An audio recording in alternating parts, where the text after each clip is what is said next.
Bueno, bienvenidos a todos los que se han ido agregando a lo largo de los últimos minutos y que no hemos ido antes hemos ido saludando de forma individualizada, ahora lo hago de forma colectiva. Bueno, deciros, ya sabéis que el pasado mes de marzo, en concreto el 24 de marzo, se aprobó en el Congreso de los Diputados la Ley 3/2021 de regulación de la eutanasia. Esa ley ha sido,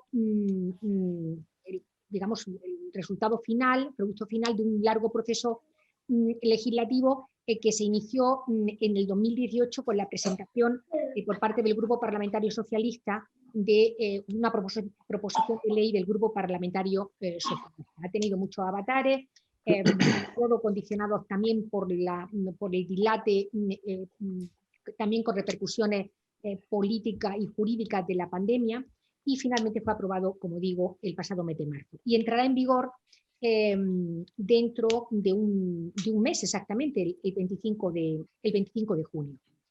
En ese momento, o desde el momento que aprobamos la ley, España se convirtió en el cuarto país de Europa, después de Holanda, Bélgica y Luxemburgo, que tiene aprobado una ley, un sistema, un modelo similar al nuestro sobre eutanasia, y se ha convertido en el séptimo país del mundo a nivel mundial que digamos, establece un modelo de estas características. La ley,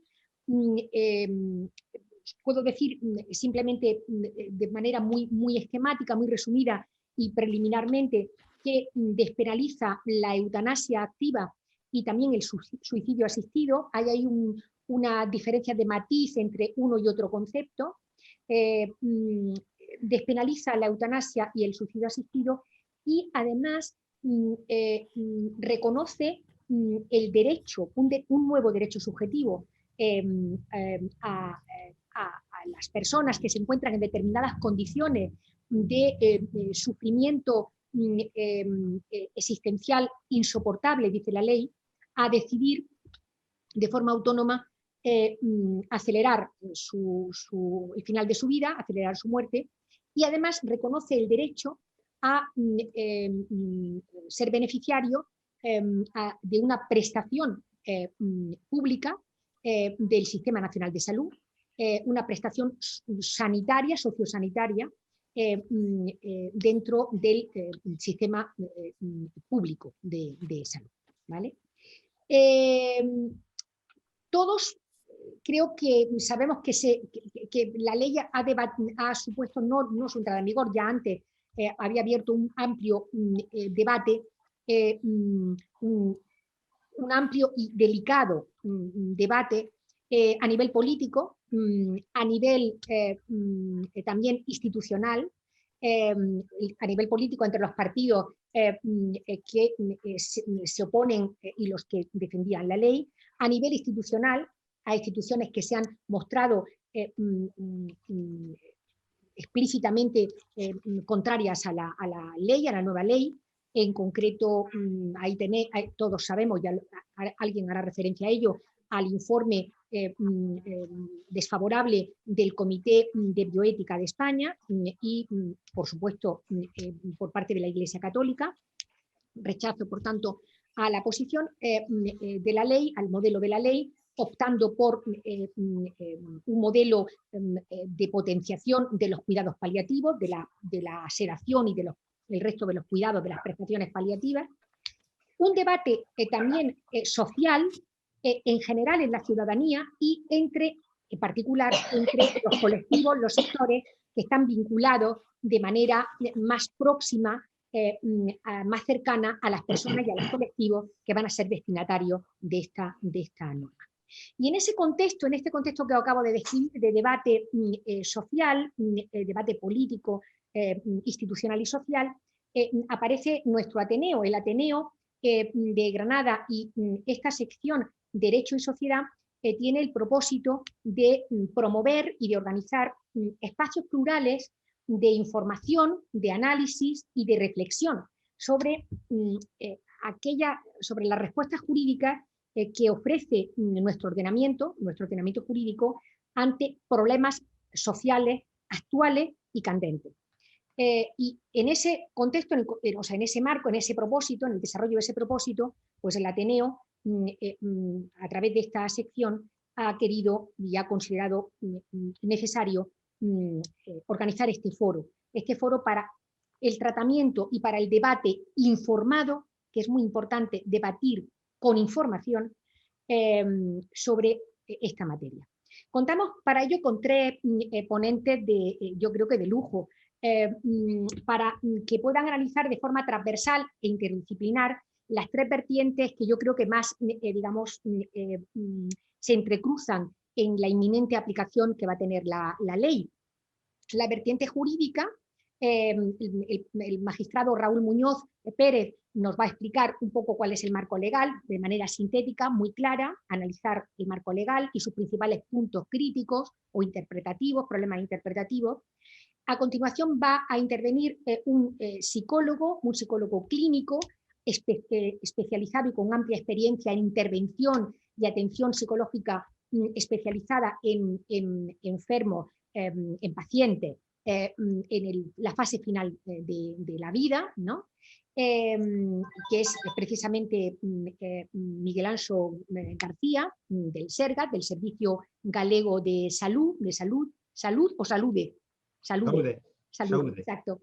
Y por último, Jorge Fernández Parra, doctor en medicina y presidente del Colegio de Médicos de Granada y vicepresidente también del Colegio de Médicos, del Colegio Andaluz de Médicos, ¿no?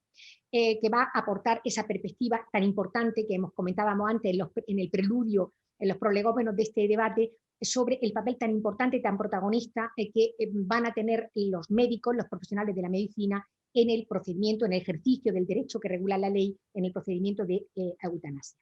Por tanto, sin más dilaciones, voy a dar la palabra al primer ponente, a Raúl Muñoz de Pérez, que es magistrado en el Registro Civil de Granada, pero brevemente quiero comentar que ha tenido una larga lista de interesantes e importantes destinos en diferentes órdenes jurisdiccionales. Ha sido juez de primera instancia, ha sido juez de violencia de género en varios destinos, en Granada y fuera de Granada, en Cataluña, en Granollers, en Santa Fe, en Almuñécar.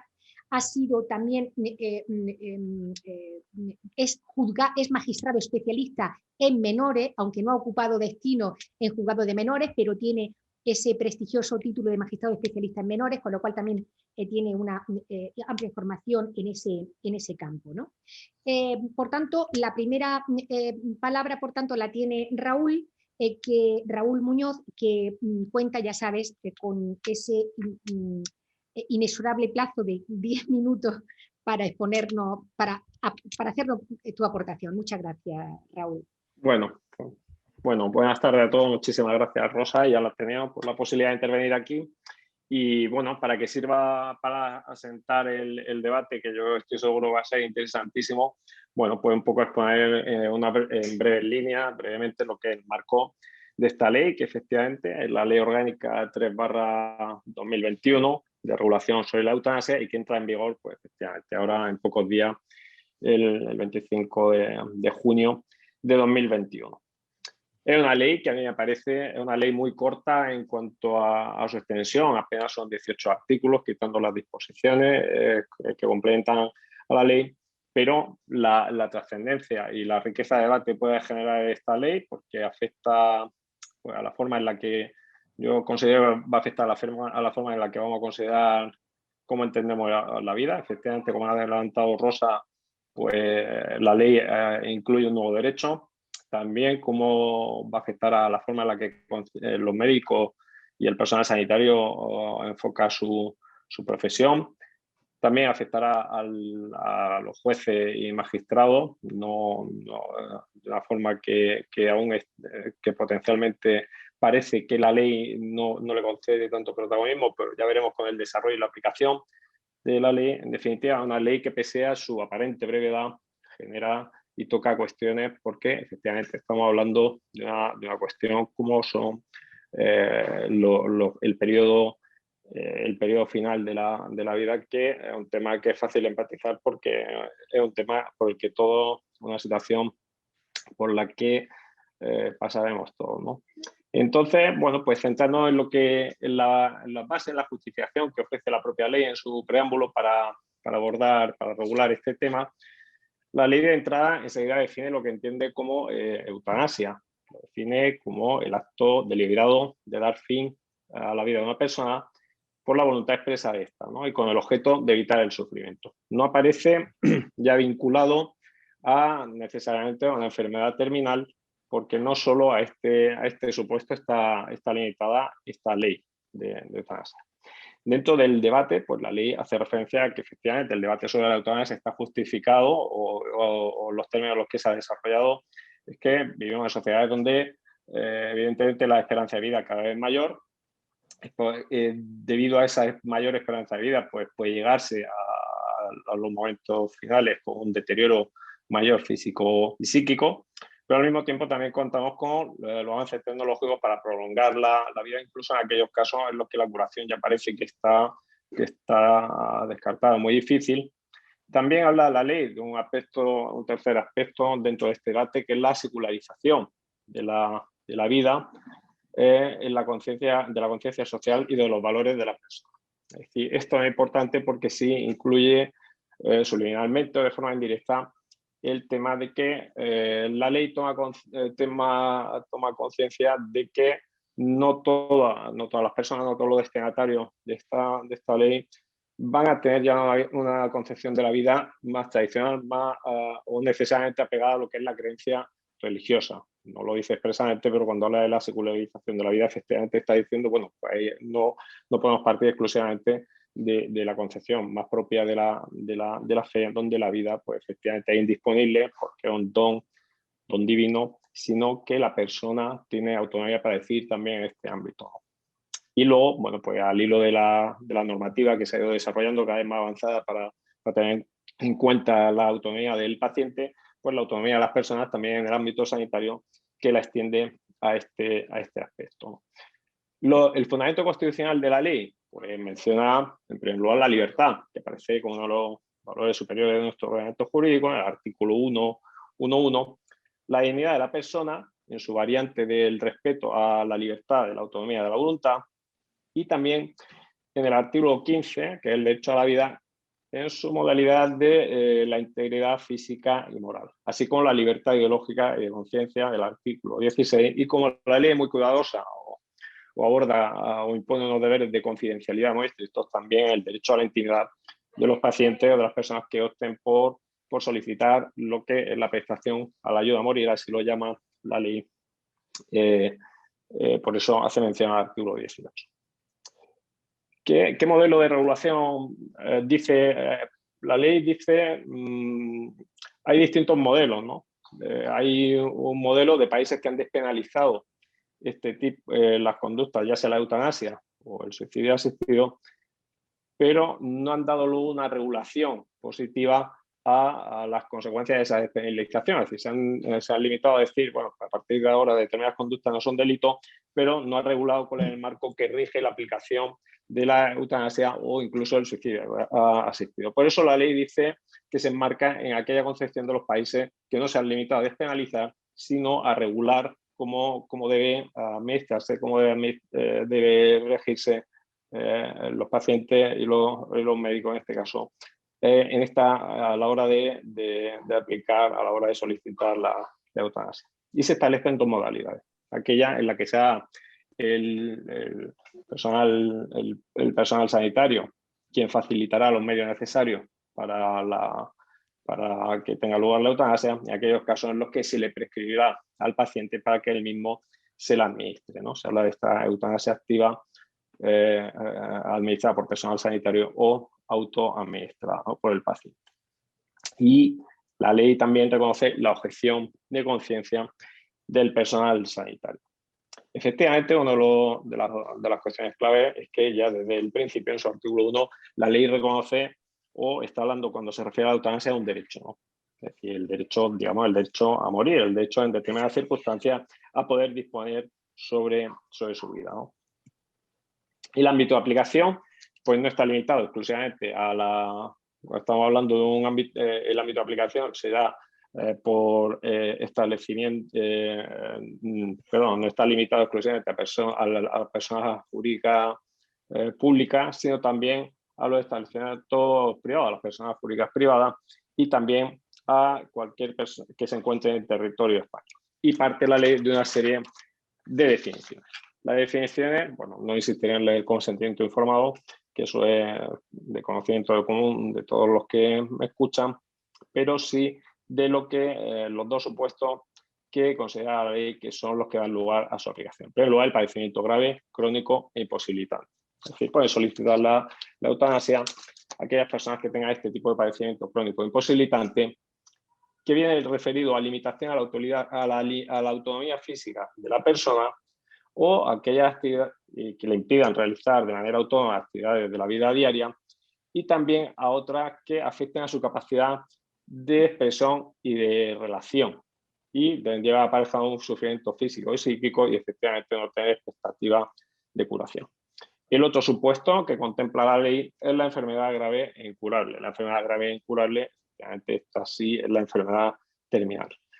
Para regular la relación del paciente con la administración sanitaria se establece la figura del médico responsable, que es el facultativo que le asiste, que le informará y que sea su interlocutor a la hora de ejercitar este derecho que la ley le reconoce. Luego existen, porque la ley trata de ser garantista a la hora del ejercicio, de regular el ejercicio de este derecho a la eutanasia, pues se reconoce, la ley hace referencia al médico consultor y también que será una persona que tiene que supervisar también el procedimiento, de que ahora referencia brevemente, también a la objeción de conciencia sanitaria se refiere a la ley y define la prestación a morir, la prestación a la ayuda para morir, como aquella acción derivada de proporcionar los medios necesarios a una persona que cumple los requisitos previstos en esta ley y que ha manifestado su deseo de morir.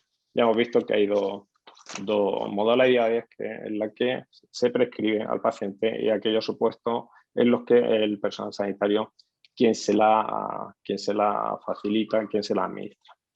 ¿Quién puede solicitar o cuáles son los requisitos para poder acceder a la prestación de la ayuda para morir? La ley establece lo siguiente. En primer lugar, hay que ser español, pero no se limita la aplicación de la ley a españoles, también a cualquier extranjero que tenga residencia legal o a cualquier otra persona que tenga un empadronamiento en España superior a 12 meses. Hay que ser mayor de edad y estar consciente en el momento en el que se hace la solicitud. En segundo lugar, hay que disponer por escrito de la información sobre el proceso médico, ¿no? Y la alternativa y posibilidades de actuación que tiene el paciente, incluido pues, la posibilidad de tener acceso a cuidados paliativos. Deben formularse 2 solicitudes por escrito en un intervalo mínimo entre la primera y la segunda solicitud de 15 días. Es cierto que en aquellos casos en los que el médico responsable considere que la pérdida de capacidad de la persona solicitante es inminente, este plazo de 15 días puede reducirse, dice la ley, a cualquier otro periodo menor que se considere apropiado. Hay que sufrir la enfermedad grave e incurable al que se refiere la ley, es decir, la enfermedad terminal o el padecimiento crónico e imposibilitante, y ambas situaciones tienen que ser certificadas por el médico responsable, que es este interlocutor al que se refiere, al que hemos definido previamente.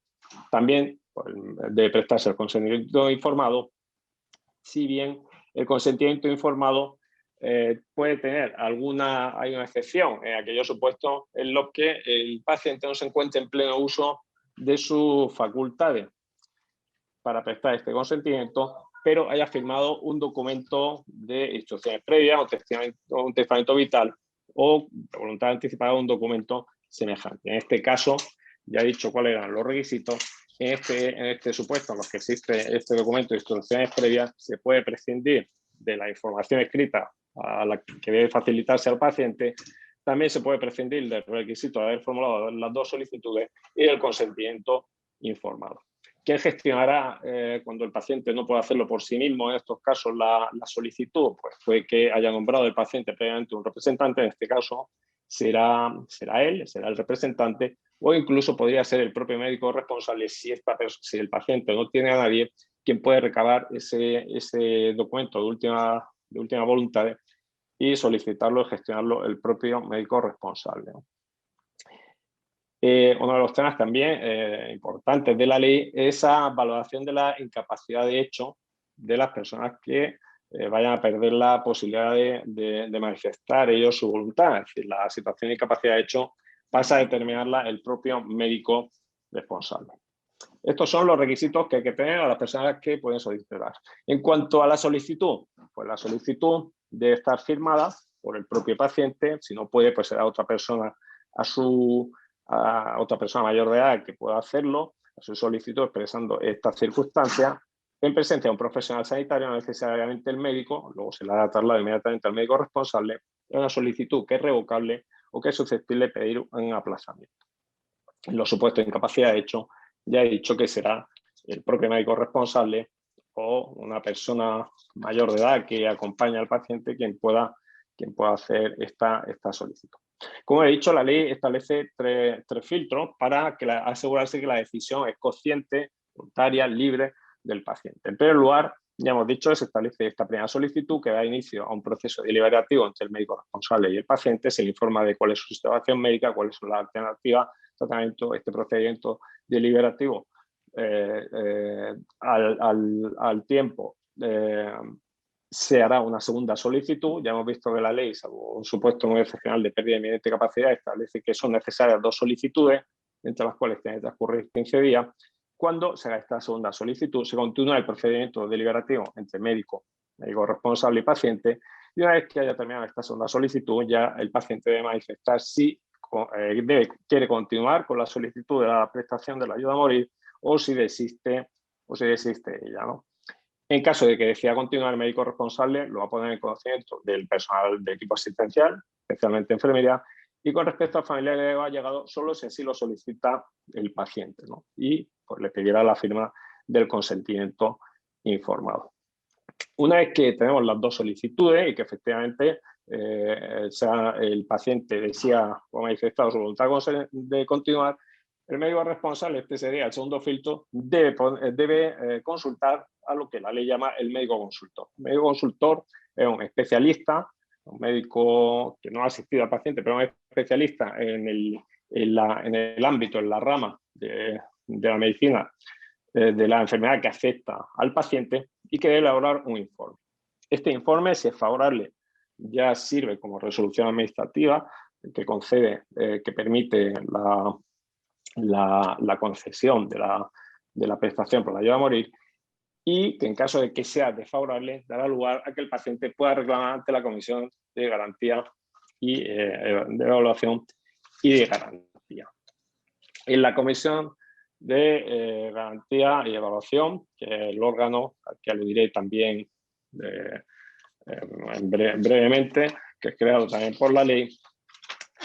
Este es un órgano cuya composición es mixta, está formado por personal sanitario y también por juristas. Se nombrarán a 2 personas, un jurista o otra persona que pertenezca a las profesiones sanitarias, y harán una nueva evaluación de la situación del paciente.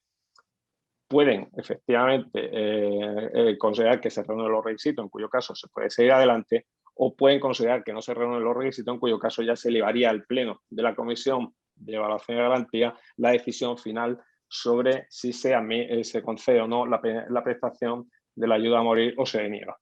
Y cuando ya el pleno de la Comisión de Evaluación y Garantía resuelva, ya contra esa decisión, si es cierto que lo único que habría es un recurso ante la jurisdicción contenciosa administrativa, es decir, ya si se abre la vía judicial, y se tramitaría un procedimiento preferente y sumario, es decir, por el procedimiento especial que tiene la ley de la jurisdicción contenciosa administrativa para tramitar aquellos procedimientos que afectan a derechos fundamentales. Luego, a la hora de administrar pues, la prestación por la prestación de la ayuda a morir, pues efectivamente la ley establece la necesidad de acompañamiento y de cuidado por parte del personal sanitario que intervendrá en la misma. sí quería hacer, ya que he hecho referencia a que al final interviene el médico responsable, interviene el médico consultor, si no pasa esos filtros, al final es la comisión de evaluación y garantía, si tampoco pasa el filtro de esta comisión, que en primer lugar serían 2 miembros quienes resolverían, ya sería el pleno, que será hacer una breve referencia a la comisión, ¿no?, de evaluación y garantía, porque es un órgano que evidentemente tiene una gran importancia en el diseño de la ley. Salvo en las ciudades de Ceuta y Melilla, que van a depender del Ministerio de Sanidad, son órganos que van a estar vinculados o que van a depender de las comunidades autónomas. Va a tener una composición variada, multidisciplinar, dice la ley, con mínimo de 7 miembros, integrados por personal médico, de enfermería y jurista. Van a ser considerados órganos administrativos, y tienen un plazo de constitución y una serie de condicionamientos necesitan un reglamento de régimen interno para funcionar, etcétera, pero dentro de sus funciones, al margen de la que ya he manifestado, pues está el resolver las reclamaciones contra las denegaciones de la prestación a la ayuda a morir, al que he indicado. También verificarán el cumplimiento de los plazos en la tramitación de las solicitudes, detectar los posibles problemas en su ámbito territorial de actuación en la aplicación de esta prestación y también actuarán como órgano consultivo. ¿De acuerdo? Entonces, finalmente, también quisiera hacer alguna referencia no quiero hacerme del tiempo al tema de la objeción de conciencia. Raúl, rápidamente, muy breve, sí, porque ya muy ha breve. pasado el tiempo, ¿vale? Yo, dos puntos. Este punto y bueno, el tema de penalización. La objeción de conciencia, efectivamente, la ley crea un registro para que aquellos médicos que no deseen participar en la prestación de ayuda a morir, así lo manifiesten, pero quedarán inscritos en un registro que la ley crea para los médicos que ejerciten esta objeción de conciencia. Por último, efectivamente, en nuestro país la inducción al suicidio, el artículo 143 del Código Penal, la castiga con pena de prisión de 4 a 8 años. Es decir, el artículo 143 ha sido modificado por la ley en los determinados puntos. Es decir, sigue estando penada la inducción al suicidio, también la cooperación necesaria al suicidio de otra persona y en una modalidad más grave sería la cooperación si llega al punto de ejecutar la muerte. Donde se ha cambiado el artículo 143, la parte penal, en el apartado cuarto en realidad sigue estando penado el causar o cooperar activamente a la muerte de otra persona con la petición expresa firme de ella. Lo único que se hace con este apartado es adaptarlo al nuevo lenguaje, a los nuevos supuestos que establece la ley. Es decir, se incluye por lo que es la enfermedad grave e incurable y también la enfermedad crónica a la que he hecho referencia. Y por último, como no podía ser de otra forma, pues efectivamente añade un apartado quinto, que es lo realmente novedoso, que establece la despenalización cuando efectivamente se causa o se coopera activamente a la muerte en el cumplimiento de lo establecido en esta ley orgánica, que he intentado, espero que con fortuna, resumir muy rápido y muy brevemente. Y Raúl, no sé si no daría ya tiempo a dejar abiertas las cuestiones, ¿no?, que plantea la... Dejamos abiertas porque después en el debate Perfecto. Seguro que tenemos oportunidad de volver a retomarla, o sea que en ese sentido, estupendo. En segundo lugar, muchas gracias Raúl por tu exposición. En segundo lugar va a intervenir Miguel Anxo García Álvarez, que es psicólogo clínico, es facultativo especialista en psicología clínica, presta su servicio, está vinculado, adscrito al Hospital Clínico Universitario de Santiago de Compostela, correspondiente al SERGAS, al Servicio Gallego de Salud. Es presidente del Comité de Ética Asistencial del complejo hospitalario del hospital. Es máster en bioética y derecho, codirector del máster de neuropsicología clínica en el Departamento de Psicología Clínica de la Universidad de Santiago de Compostela, miembro de la Comisión Nacional de Psicología Clínica a propuesta de la Comisión de Recursos Humanos del Sistema Nacional de Salud, miembro de la Comisión Galega de Bioética, miembro del Comité Técnico de Estrategias de Enfermedades Neurodegenerativas del Sistema Nacional de Salud, en fin, tiene un currículum potentísimo y además muy adecuado para que nos informe, para esta reflexión informada, este debate informado que queremos desarrollar sobre la eutanasia, sobre la ley de la eutanasia. Miguel Anso tiene la palabra y muchas gracias por tu participación. Hola, buenas tardes a todas y a todos. Gracias por la invitación. Respecto a la presentación, en la mitad de las cosas fui. Es decir, en alguna todavía continúo, pero en una parte importante de ellas ya fui. Algunas llegarán después de estas. Vamos a ver, un planteamiento de entrada, es decir, respecto a lo de qué hablaré. Se me pedía reflexionar a partir de la experiencia del hacer cotidiano en buena parte de mi actividad sobre situaciones en las personas y sus formas de adoptar las decisiones, diferencias entre ellas, etcétera, en relación a las tomas de decisión sobre la continuidad en la vida en condiciones como las previstas en la ley reguladora de la eutanasia, sobre continuidad o interrupción, digamos, de la vida en esas circunstancias. Examinar un poco las diferencias al respecto. Bueno, había trabajado y había preparado de una determinada manera, pero ayer con el planteamiento, hablando con Rosa, bueno, pues me centré en esto y me puse a revisar un poco las diferentes casuísticas en las que se han presentado, que se han venido presentando, seguramente habrá más, que se han venido presentando en mi actividad en un tiempo más o menos próximo. Y he puesto cuando menos 8 o 9 posibilidades diferentes en que las personas llegan con las peticiones de continuidad o de sostenimiento de la vida o finalización de la misma en determinadas circunstancias. Quisiera empezar con un acontecimiento que me hizo pensar sobre esto ya hace años, a propósito de una pregunta que en un contexto de apoyo, en una circunstancia especialmente difícil, le hice a una madre, porque en esas circunstancias era una madre, que tenía a su hijo con 17 años con un traumatismo cráneoencefálico muy grave, en una condición de coma prolongado y con una perspectiva ensombrecida respecto a sus posibilidades de recuperación, o cuando menos en el supuesto de recuperarse, incluso respecto a la posibilidad de recuperación de conciencia, le pregunté una pregunta así al vuelo, es decir, un poco meditadamente, le pregunté qué querría él que hiciéramos en una circunstancia como en la que él se encontraba, y la respuesta de esa madre fue impresionante, porque de repente pone encima, delante, como si nos hubiéramos metido en un terreno sagrado. Lo que me contesta es, ¿podemos hablar de estas cosas? Es decir, así, una reacción de sorpresa que me colocaba ante una dimensión, digamos, del hablar sobre continuar o no continuar, es decir, con la vida, que la madre percibía como un tema al que no podría haber entrado. Yo al plantearle que sí, y a lo largo de días fue elaborando una participación, una decisión que posteriormente se tomó conjuntamente con los médicos de interrumpir el sostenimiento vital de su hijo debido a las circunstancias en las que se encontraba y dado el propio pronóstico médico que se establecía sobre su futuro. Pero esa pregunta, digamos, es un motor al respecto de qué tipo de cosas, cómo se abre, digamos, esta cuestión de la que inevitablemente las personas tienen que apropiarse, las decisiones sobre su propia vida.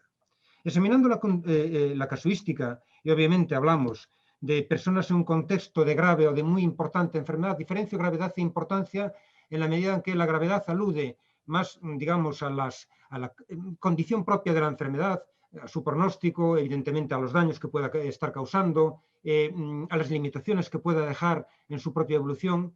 Aludo a la importancia en la medida en que afecta esa enfermedad no solamente a esta dimensión de la gravedad, sino al impacto que tiene sobre las posibilidades de desarrollo de la propia persona, el efecto sobre el medio inmediato, el efecto sobre el propio sistema sanitario y la utilización de sus recursos, etc. Es decir, bajo el concepto de enfermedad importante incluimos más que las enfermedades graves. Por así decirlo, en determinadas circunstancias la gravedad se puede acotar en tiempos relativamente cortos, la importancia de una enfermedad generalmente se extiende en tiempos largos.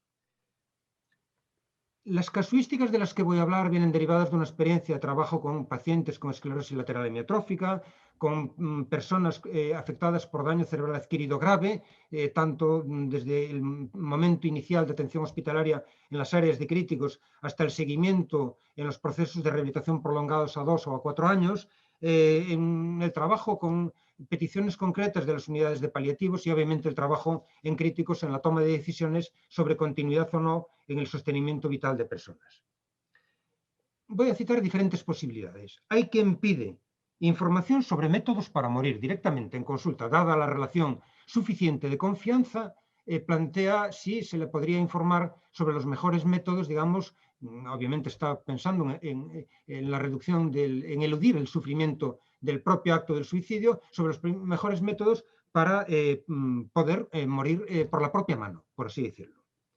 Hay un segundo tipo de personas que rechaza instaurar tratamientos de soporte vital en determinadas circunstancias y que nos aboca, en el supuesto de que llegue a un estado de sufrimiento que se identifica y que es previsible en la evolución de sus enfermedades. La esclerosis lateral amiotrófica es un prototipo en circunstancias de este tipo, a la sedación por nuestra parte, precisamente para evitar ese sufrimiento.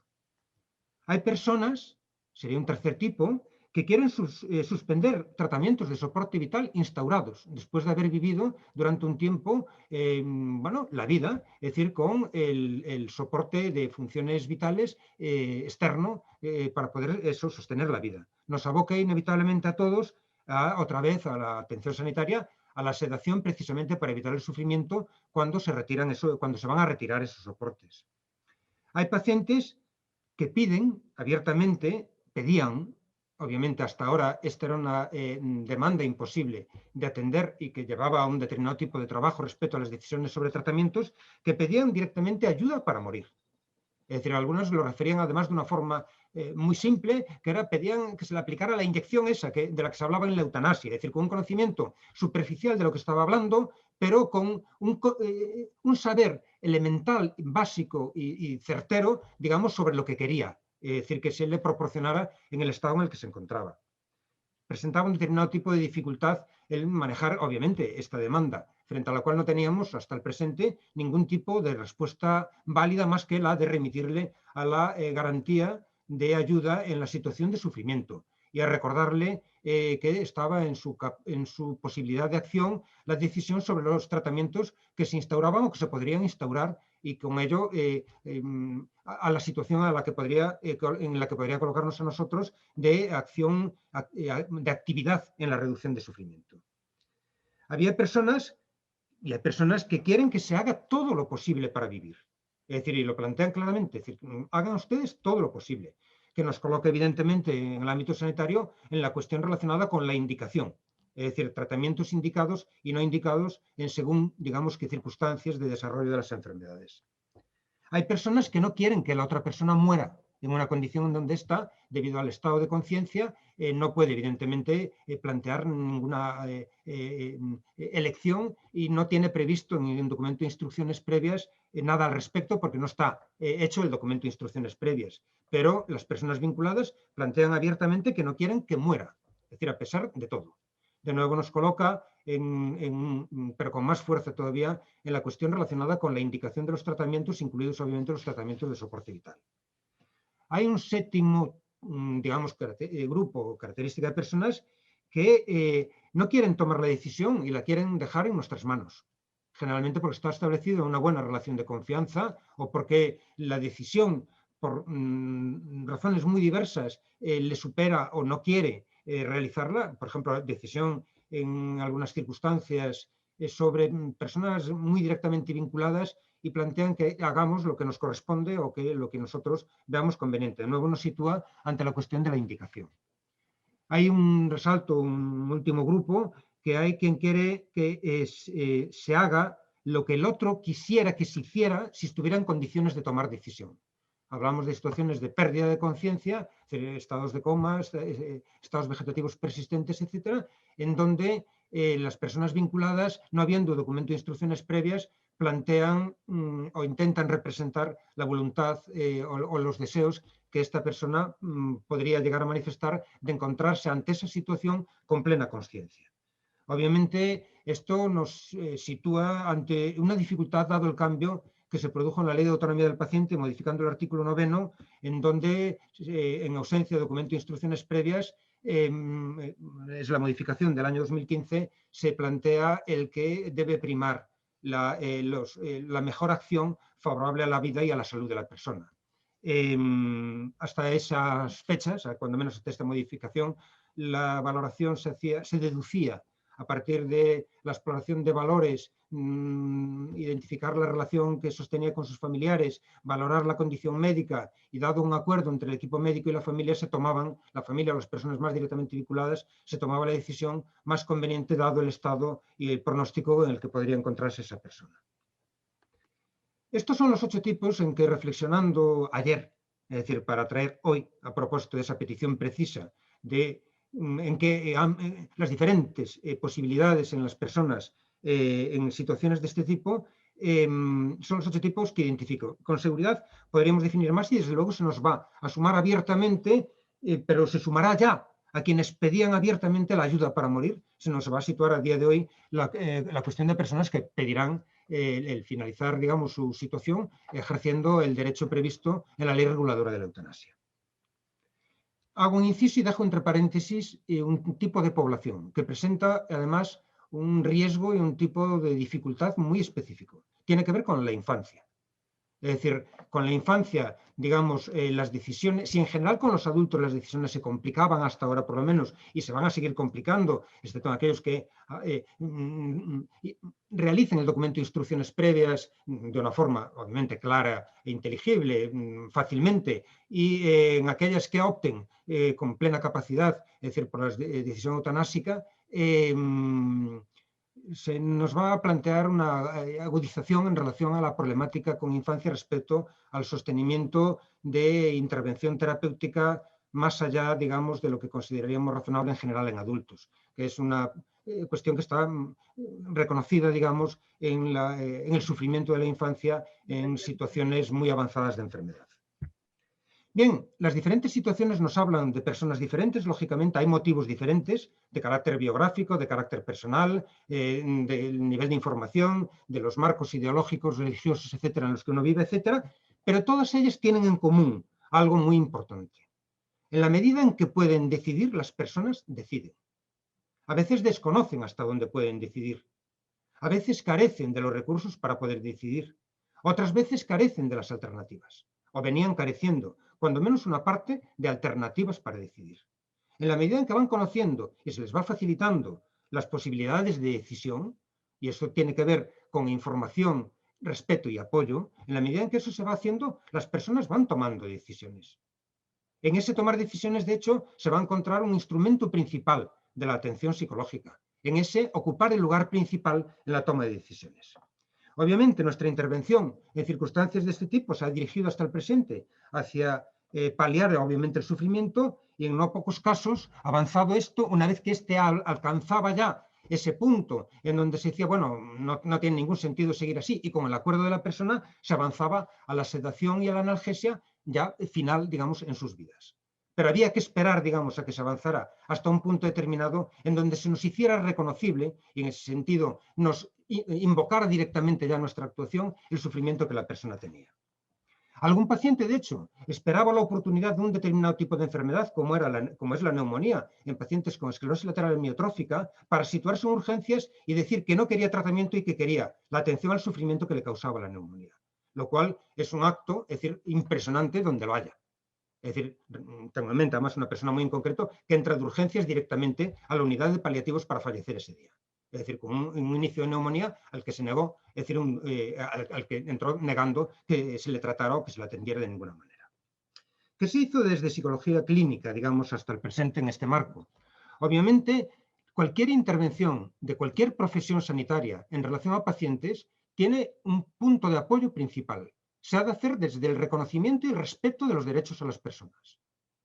La compasión, obviamente, debe formar parte, es decir, de nuestro desarrollo personal o de nuestras características de personalidad y debe movilizarse ante personas sufrientes o personas necesitadas. Pero la guía de nuestra actuación es el deber, relacionado precisamente con el respeto de los derechos reconocidos a las personas. Esos respetos, obviamente, tienen un soporte legal y tienen fundamentaciones larguísimas en el desarrollo civilizatorio y, obviamente, en el desarrollo del derecho. Desde ese planteamiento se trata de favorecer, potenciar y respetar la decisión autónoma. Y esto no lo planteo solamente como una especie de deber abstracto, sino como instrumento de cuidado psicológico principal en situaciones en las que se percibe amenaza hacia el futuro. Las personas se hacen fuertes digamos, en las situaciones de incertidumbre, en la medida en que se sienten protagonistas en el dominio de las mismas. O en el supuesto de que abandonen el protagonismo, se sienten cuidadas y adecuadamente orientadas en esa situación de incertidumbre. La mayor parte de las personas se benefician de participar, decidir y avanzar en ese sentido en la percepción de control de la situación amenazante en la que se encuentran cuando se encuentran en situación de incertidumbre amenazante. En ese sentido, la cuestión de los derechos es una cuestión principal desde la intervención, digamos, del cuidado psicológico. Mantener el protagonismo de la persona en la decisión es un instrumento principal de protección del daño psíquico que se sufre en esas circunstancias. En relación, digamos, a la nueva situación que se crea, bueno, se crea algo en donde la persona protagonizará, obviamente, la petición y en ese sentido viene ya con, digamos, un bagaje de tipo psicológico favorable, digamos, al cuidado. No creo que la intervención de los psicólogos y psicólogas vaya a ser sustancialmente diferente a la que se ha venido haciendo hasta ahora. Si parte de los derechos simplemente parte del reconocimiento de un nuevo derecho, parte de una persona que lo va a protagonizar con bastante conciencia, es decir, perdón, con la plena conciencia de que toma una decisión basada y ejerciendo un derecho en sus vidas, y en ese sentido viene ya con una protección psicológica, por así decirlo, de suyo. Es probable que la intervención relacionada con la mediación dentro de la institución, con ayudar a profesionales a tomar decisión, con despejar determinado tipo o aclarar determinado tipo de conflictos que se pueden presentar en las decisiones de los profesionales, pase a ser durante un tiempo parte de la actividad relevante. Lo fue cuando la ley de autonomía del paciente, quiere decir, cuando llega la ley de autonomía se enfrentan situaciones nuevas, es decir, la actuación médica no estaba hecha, acostumbrada, digamos, a colocar en primer lugar o tener en cuenta como un elemento principal del buen hacer médico la decisión autónoma de la persona, y en ese sentido se fueron creando dificultades que se fueron resolviendo sobre la marcha y a día de hoy aquí estamos. Yo creo que vamos a asistir a un proceso similar. Cabe esperar que tenga sus tiempos, digamos, para desarrollarse y normalizarse, y espero que lleguemos a un punto en donde hablemos de esto con absoluta normalidad, como ya hablamos, obviamente, de la Ley de Autonomía del Paciente, que en el año 2001 hay que recordar que movía debates de en qué medida las personas podrían saber lo que querrían para el supuesto ese en que no tuvieran capacidad de decisión y se encontraran en condición de riesgo vital. Nada más. Vale, gracias.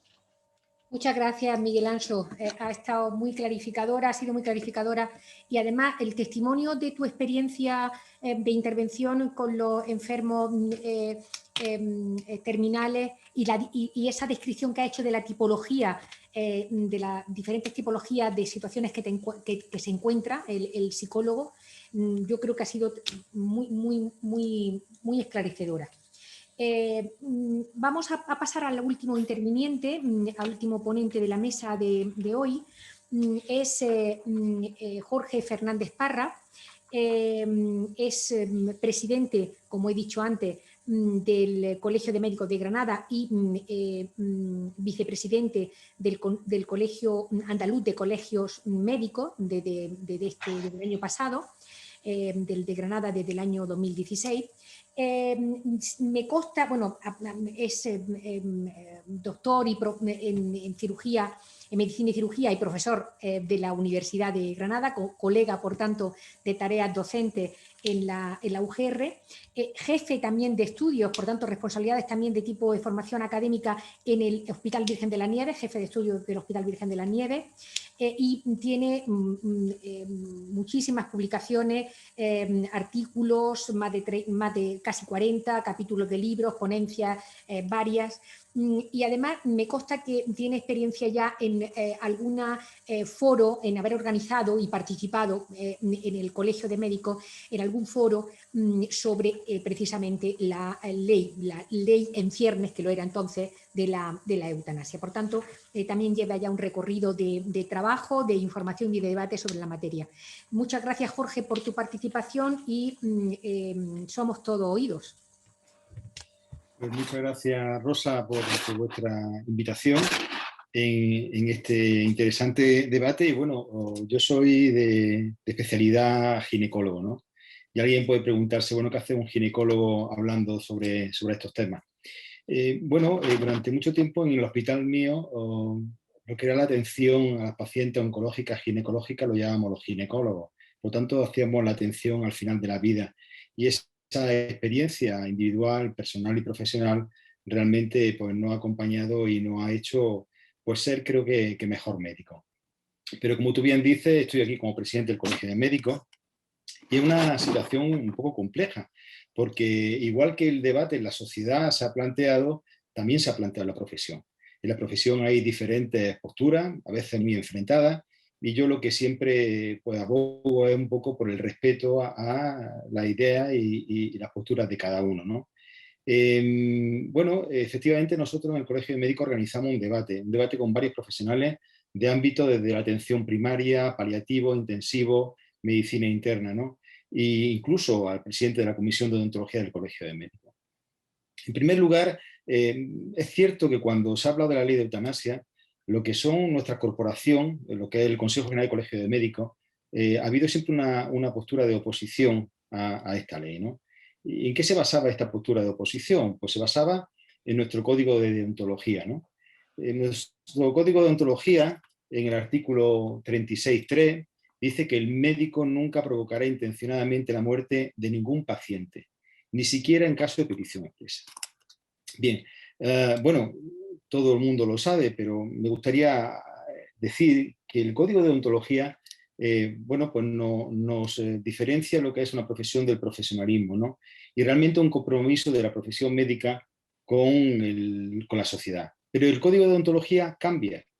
Tuvimos uno en el año 85, tuvimos uno en el año 1999, tenemos uno en el año 2011 y en el año 2020, antes de la pandemia, estamos debatiendo el nuevo código de deontología. Es decir, que estas normas que nos damos los profesionales pueden cambiar con el tiempo y efectivamente, antes lo decía Miguel, como la ley de autonomía del paciente removió nuestros cimientos. Yo era joven y realmente lo asumí de una forma diferente a cuanto mis compañeros mayores, que aquello para ellos fue realmente una situación dramática. Pero también es cierto que nuestro código de deontología, en su disposición final, dice algo que es muy sencillo y que, claro, Raúl, como magistrado, dice, no puede ser de otra forma, ¿no? El médico que actúa amparado por las leyes del Estado no podrá ser sancionado deontológicamente, es decir, la ley está por encima de nuestro código. Por lo tanto, en este momento, desde el punto de vista deontológico, cualquier médico, tenga la actuación que tenga, va a estar amparado por el código de deontología. Pero es cierto que en la profesión nuestra se han planteado varios debates. El primer debate es y creo que es un debate producido más bien por la sociedad, que es una idealización de lo que es el médico. No, el médico es igual a la vida, ¿no? El médico lo que trata de salvar vida y de curar. Sí, eso es nuestro objetivo inicial, pero no nuestro objetivo final. Porque el médico, su función, su objetivo es el curar, pero si no se puede curar, ya nos decía en la facultad, es el aliviar, el consolar, es el acompañar y es muy importante la atención al final de la vida. Y esa atención al final de la vida es una responsabilidad nuestra y especialmente del médico de familia, que creo que tiene en esta ley una función muy importante, porque va a ser el que va a conocer la situación personal, social y familiar, que no se nos olvide, de estos pacientes, que en esa comunicación con el paciente va a ser muy importante. Hay otra cuestión, ¿no? Otra cuestión que se introduce en el debate. Bueno, los médicos en general a favor de que estamos, ¿no? Y bueno, hay algunos colegios que desarrollan algunas encuestas como el Colegio de Vizcaya, ¿no? Que es el primero y el que lo inicia, ¿no? Bien, es cierto que estas encuestas a los colegiados tienen ciertos sesgos, pero como todo lo que se puede hacer en publicaciones, ¿no? Puede tener ciertos sesgos, pero el resultado final es que un 86% de los médicos estaban a favor de la regulación de la ley de la eutanasia, ¿no? No sé si será el 86, si será el 70 o será el 60, pero evidentemente hay una importante mayoría de médicos que opinan que la eutanasia tenía que legislarse. Hay un tercer punto del debate que realmente también preocupa, ¿eh? El miedo que tenemos, en general, a que esto se inicie con un proceso, bueno, pues puntual en algunos casos determinados, que ahora podemos entrar en qué casos son, ¿no? Pero que de pronto, pues bueno, empiecen a incrementarse. Hay estadísticas, yo tengo por aquí una cercana, ¿no? De cómo en Holanda, desde el año 2007 al 2017, el incremento de eutanasia ha sido enorme, ¿no? Eso pasa en todos los países. Quizá en Holanda tenga un incremento mayor que en el resto, ¿no? Y también tenemos bueno, pues una experiencia personal en España, ¿no? En España tenemos la Ley de Salud Sexual y Reproductiva y de la interrupción voluntaria del embarazo, y sin embargo, la interrupción voluntaria del embarazo han ido incrementándose y no disminuyen a pesar de tener el mayor número de opciones para evitar embarazos que tenemos hoy en día en la medicina. Y hay que decir que más del 30% de las mujeres que abortan lo han abortado previamente. Por tanto, la ley se inicia con una serie de condiciones y después se va ampliando, ¿no? Y ese miedo también ha existido en el debate en nuestro caso. Y después hay un cuarto debate que es importante, que es el tema de los cuidados paliativos. Pero realmente yo pienso que este es un falso dilema, ¿no? Es decir, ¿los cuidados paliativos en España están mal? Sí, están mal. Es decir, hay datos muy concluyentes, ¿no? En España tenemos 0,6 unidades de cuidados paliativos por 100.000 habitantes, cuando lo ideal es que tuviera 2. Pero es que hay un signo indirecto, que es el uso de opioides, en el cual en España es mucho más bajo que en el resto de otros países europeos. Es cierto que en algunas ocasiones hay que pensar que algunos pacientes lo que quieren es dejar de sufrir, no dejar de vivir. Pero, bueno, esto es un debate. Con una ley de cuidados paliativos, una implementación de cuidados paliativos en España mucho mejor, se evitaría la eutanasia. Evidentemente, yo pienso que no. Pero también es cierto que habría que implementarla, y creo que es una obligación. Y creo que aquí ha habido un error político en no haberlo o bien hecho de forma previa o haberlo desarrollado al mismo tiempo de la ley de eutanasia, porque realmente se hubiese terminado este falso dilema. Y ahora entramos en un problema que es importante y que los compañeros lo sabemos. Es verdad que la enfermedad grave e incurable, en la cual, bueno, pues tiene una perspectiva, un pronóstico o, bueno, pues realmente a lo mejor corto, y eso lo hemos vivido en las situaciones de al final de la vida en pacientes oncológicos. Pacientes que sabíamos que no iba a tener ninguna opción. ¿Qué hacíamos? Los sedábamos. ¿Y qué se ocurría? Porque a lo mejor se sedaban durante 10, 15 días, ¿no? Bueno, pues a lo mejor esas situaciones no tienen que producirse. Pero estamos después en el otro supuesto, que es la enfermedad grave y crónica invalidante. Raúl la ha contado, pero bueno, hay algunas condicionantes. Tiene que tener limitaciones para ello, tiene que producir un sufrimiento, tiene que tenerse una seguridad o gran probabilidad de que no haya posibilidad de curación o mejoría. Y antes Miguel hablaba con el tema de los pacientes de la ELA, porque efectivamente uno de los grandes problemas que nos encontramos en la asistencia al final de la vida son los síntomas refractarios al tratamiento. Y síntomas refractarios al tratamiento es fácil a lo mejor tratar un dolor, digo por las opciones terapéuticas que hay hoy en día, pero ¿y el sufrimiento? Y la falta de ganas de vivir, y eso Miguel nos puede decir, informar mucho más, ¿no? ¿Eso cómo se cura? ¿Eso cómo se cura? ¿No? Una persona que tiene una ELA y que sabe que no tiene opción de vivir. Es decir, son temas realmente complejos, ¿no? Y para ajustarme al tiempo, me gustaría hablar de la actuación del médico. El médico va a actuar en dos escenarios, ¿no? Lo que es la eutanasia. Y la eutanasia es la administración directa al paciente de una sustancia por parte del profesional sanitario competente, que en este caso es el médico. Eso tiene una actuación activa. Y después, en el caso del suicidio asistido, ¿no? Es que la persona va a ser que lo va a administrar, pero en ese caso el médico y el equipo, cuidado que también hay profesionales de enfermería, en ese equipo van a estar hasta el final, ¿de acuerdo? Por lo tanto, hay un acompañamiento también del médico. Y lo que antes decía Raúl, que es el tema de la objeción de conciencia. La objeción de conciencia, ahí sí que hay un posicionamiento global de todo el colectivo en que no creemos que tenga que hacerse un registro. ¿Por qué? Porque en la objeción de conciencia puede haber una objeción de conciencia sobrevenida. Yo puedo ser objetor de conciencia en este caso y no en el otro. Yo puedo ser objetor de conciencia como médico consultor, que por cierto no lo contempla la ley, pero no como el médico que ejerce la eutanasia, ¿no? O al contrario, ¿no? Y por lo tanto, en ese aspecto hay una decisión y una unanimidad en todo el colectivo médico de que no existan estos registros, porque entre otras cosas, el artículo 16 de la Constitución dice que nadie podrá ser obligado a declarar sobre su ideología, religión o creencia. Hay un reciente informe en abril de este año que es del Comité de Bioética de Andalucía y que establece el modelo que quieren hacer de registro de objeción de conciencia. Pienso que la objeción de conciencia, que el registro no es tan importante, puesto que el médico en cualquier momento, con la propia manifestación, debería de hacerlo. Y si en el caso de aquellos compañeros profesionales que quisieran tener la seguridad de que no se van a tener que implicar en un tema como este, pues evidentemente los colegios profesionales podíamos ser los que tuviéramos ese registro para colaborar para estos compañeros que vuelvo a decir que no creo que vaya a ser necesario. Hay que entendernos un poco, es decir, para nosotros, para nuestra profesión, han sido muchos siglos defendiendo un principio ético y ahora tenemos que adaptarnos a una circunstancia, y Miguel lo decía, ¿no? Bueno, nuestro código de ontología, algunas cosas se pueden cambiar, pero el primer artículo dice que nuestra principal lealtad es el paciente, y creo que eso es lo fundamental. Así que creo que me ha ajustado el tiempo y bueno, ahora en el debate creo que saldrán algunos de los temas que hemos comentado. Efectivamente, Jorge, te ha ajustado de manera proverbial a tu tiempo. Bueno, enhorabuena también por tu exposición. Yo creo que también ha sido muy clarificadora y enfatizando en el difícil y protagonista papel que tiene el médico en el ejercicio del derecho a la eutanasia y en el procedimiento.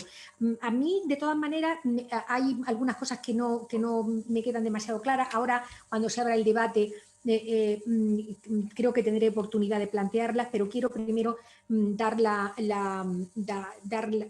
palabra a abrir el debate en general y colectivamente, y dar la palabra a todos aquellos que quieran plantear alguna cuestión o aportar alguna reflexión a cualquiera de nuestro ponente, a los cuales por supuesto doy las gracias y felicito muy vivamente. Quería comentar antes de abrir el debate que hemos hecho desde el Ateneo varias gestiones para poder invitar al presidente de la asociación Pro Muerte Digna de Granada, que creíamos que podía ser interesante también que aportara su reflexión y la posición de las asociaciones Pro Muerte Digna al debate, pero no ha fructificado nuestras gestiones, no han fructificado. Esperemos que en algún momento podamos, en una futura debate, más para ya hacer balance de la aplicación de la ley, podamos contar con ello. Bueno, pues muchas gracias y abro el turno de palabra, de preguntas, para cualquiera de los asistentes.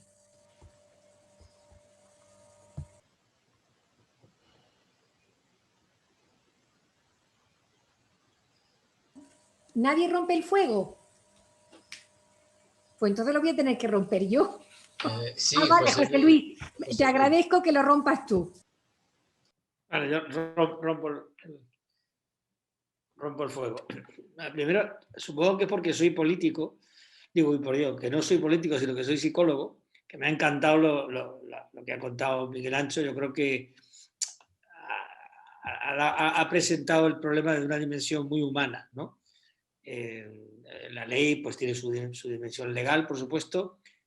Si me permitís simplificar mi opinión, un poco brutalmente, pero bueno, yo creo que este tema es un tema que no tiene ningún problema, que está clarísimo que debería ser, excepto porque la legislación ya no es tan sencilla. Es decir, legislar para garantizar que el espíritu, que yo creo que una mayoría, incluidos los médicos, por lo visto por las propias encuestas, el espíritu que la mayoría creemos que debería, digamos, materializarse, no está tan claro que cómo hacer una ley para que lo haga. Aparte que echa la ley, echa la trampa, que va a ocurrir, ¿no?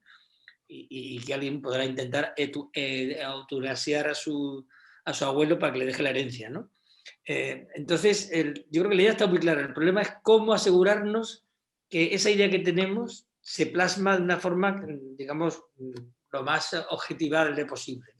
No sé si esa es mi opinión, no sé si pues la opinión de los ponentes al respecto.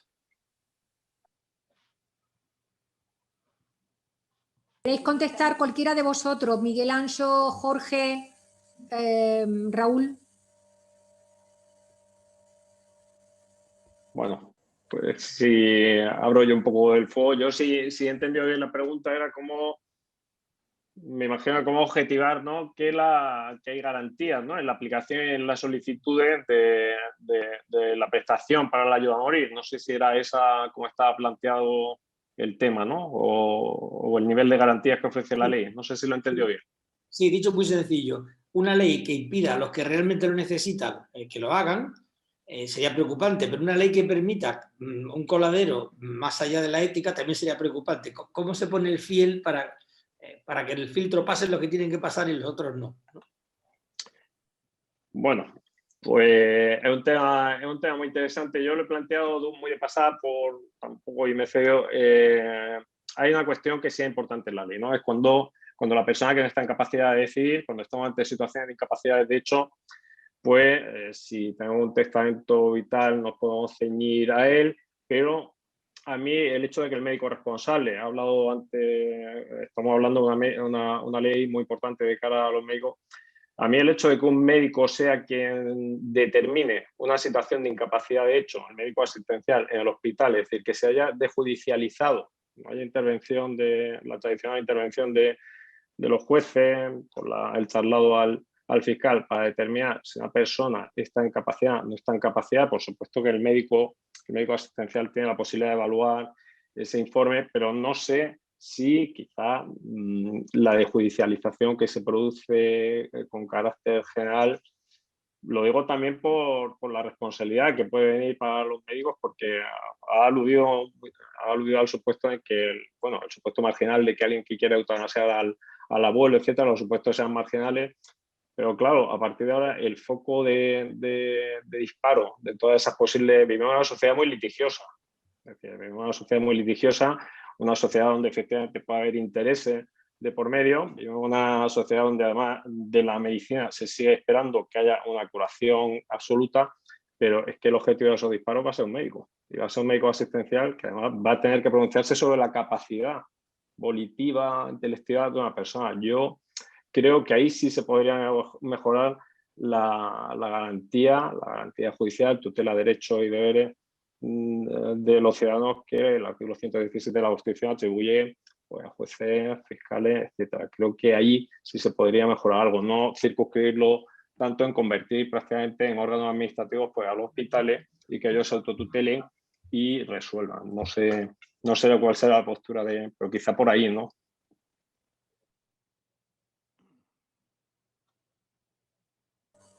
Sí, yo creo, vosotros los demás ponentes, Jorge, Miguel Ángel, ¿veis la norma suficientemente garantista de las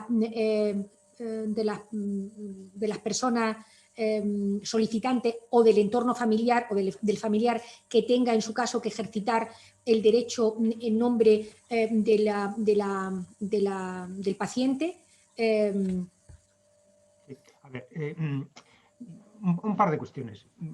Bueno, la ley, digamos, define, aunque obviamente siempre nos vamos a encontrar, digamos, con un territorio a su alrededor ambiguo, las tipologías, digamos, en los que este derecho se puede ejercer, es decir, en qué determinadas condiciones de enfermedad o sufrimiento se puede ejercer, introduce una cantidad de intervinientes que rescatan la posibilidad de tomas de decisiones erradas que podría llevar la decisión de un único médico, de un único asistente, digamos, en ese proceso. Establece unos procedimientos, obviamente reglamentados, con intervención de órganos para dar el visto bueno, digamos, de que el ejercicio de derechos se puede realizar, etcétera. Esto es una determinada cuestión. Garantismo, digamos, en la definición del derecho y quienes lo pueden ejercer, garantismo en el proceso. Pero por otra parte hay otra cuestión que es común cada vez que nos enfrentamos a desarrollos de derechos que tienen que ver con la libertad de las personas, en este caso, obviamente, con el núcleo de la libertad, que es la autonomía respecto a la toma de decisión en determinadas dimensiones de la propia vida. Siempre moviliza temores de mala utilización, temores de daños no previstos, es decir, temores. Yo creo que en este sentido habrá que dar el tiempo Es decir, y ver la evolución. Obviamente, estos temores van a reducir en el arranque, digamos, los márgenes de posibilidades probablemente de ejercicio por parte de algunas personas o por parte de las conductas en las instituciones, pero habrá que darle el tiempo de rodaje probablemente, y también para que nos tranquilicemos, para ver realmente en qué se traduce esto a nivel social. Es decir, anteriormente había pasado también con lo del aborto, efectivamente se movían un montón de temores. Hay un tipo de datos y hay un determinado tipo de vivencia también y de valoración social de ese fenómeno. Pero es que anteriormente habían sido todos los demás, es decir, conforme nos hemos ido planteando decisiones en los ámbitos personales, el divorcio, es decir, un montón de cosas de este tipo. Habrá que ver. Y probablemente, digamos, andando el tiempo, estaremos ante algo que forma parte de las opciones de las personas. Sin más. Bueno, quería abusar. Sí. Perdón, Jorge, adelante. No, bueno, vamos a ver. Yo creo que la ley, en cuanto a los procedimientos, es garantista, puesto que establece una serie de procedimientos que están muy bien marcados con el médico responsable, el médico consultor, lo que es la comisión, ¿no? Entonces yo creo que esas circunstancias van a ser difíciles de que se produzcan. Es cierto que hay algunos matices que quizá si se hubiese consultado quizá con las organizaciones nuestras, pues se podría haber mejorado, ¿no? Por ejemplo, la definición de médico responsable es un poco ambigua, ¿no? Es el facultativo que tiene a su cargo coordinar la información y la asistencia sanitaria, cuando tenía que haber sido pues el médico responsable de la salud del paciente. Si estaba ingresado hospitalario, pues el médico que lo estaba atendiendo, y los médicos de familia, que son realmente los que van a asumir, vuelvo a decir, el rol más importante, porque van a conocer cuáles son las circunstancias personales, familiares y sociales de esta persona, ¿no? Porque la soledad también es una mala influencia en esta ley, pero el médico de familia conoce estas circunstancias porque es el médico de familia, es el eje central de la asistencia sanitaria. Entonces sí es cierto que esa definición de médico responsable pues no es quizá la más adecuada. Hay algunos matices de la ley que realmente dejan pequeños huecos, pero en cuanto al procedimiento, yo creo que es un procedimiento que está muy bien establecido, con garantía, y no creo que en ese sentido se pueda dar por las circunstancias que estamos comentando. ¿Me oís? Hay un acoplamiento.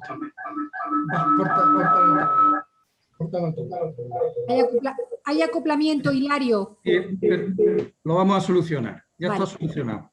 ¿Me Venga, oís? adelante, Hilario. Mira, vamos a ver. Bueno, en primer lugar, enhorabuena, Rosa, y los demás participantes, porque el magnífico debate que creo que está tocando temas de un enorme interés y lo está tocando de una forma magnífica, impecable. Así que vaya por delante mi enhorabuena por el debate.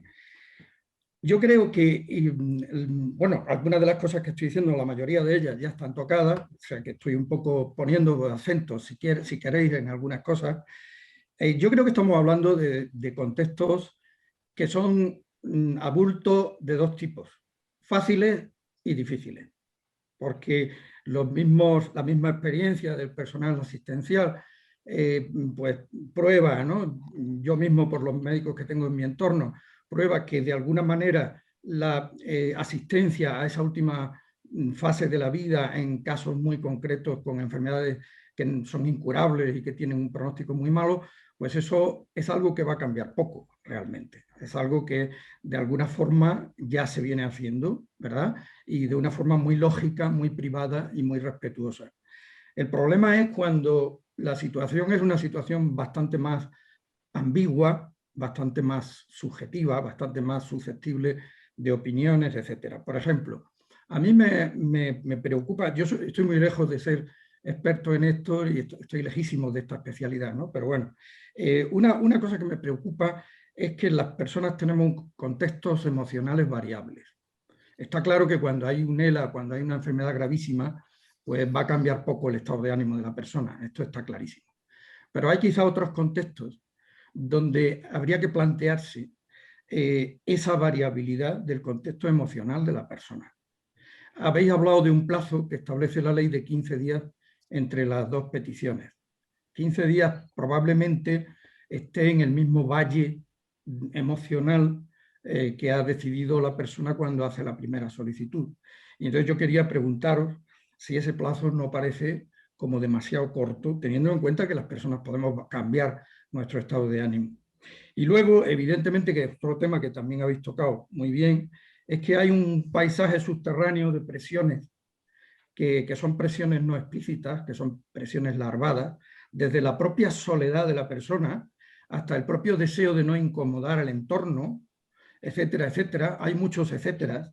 Y entonces, pues, hay de alguna manera que visualizar eso. Es decir, esas presiones, yo diría que ocultas, larvadas, que pueden estar presentes en la toma de una decisión, ¿verdad?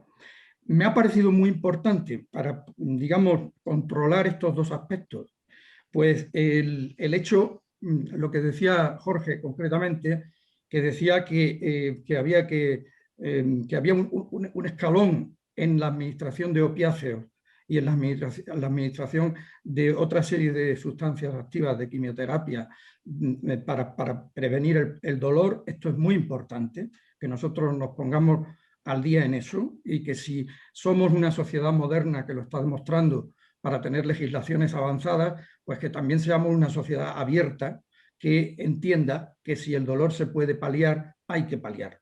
Y aquí podemos tener una dificultad heredada quizá de una determinada, digamos, moral o de una determinada visión que habría que superar.